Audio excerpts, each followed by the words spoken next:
Alam mo yung feeling na minsan ang gaan ng buhay tapos minsan ang bigat-bigat? Para talaga siyang umaaraw at umuulan at bilang estudyante araw-araw ko yung nararamdaman. Kapag umaaraw ang sarap sa pakiramdam. Yun yung araw na naiintindihan ko lahat ng lessons at parang ang dali-dali ng mundo, yun din yung araw na ang saya-saya ko. Pero minsan umuulan, hindi yung ulan sa labas, yung ulan sa loob ko. Nagkanta sabay-sabay yung assignments, tsaka bumagsak pa rin ako sa quiz kahit nag-review ako. Pero hindi lang assignments ang problema ko. Minsan, problema na rin sa bahay.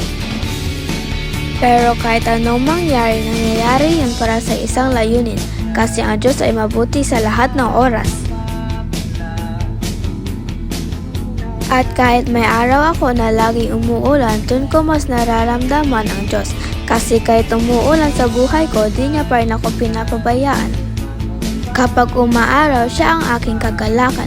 Kapag umuulan, siya ang aking lakas. Kaya kahit ano pang harapin ko, hindi ako matatakot dahil alam kong kasama ko ang Diyos.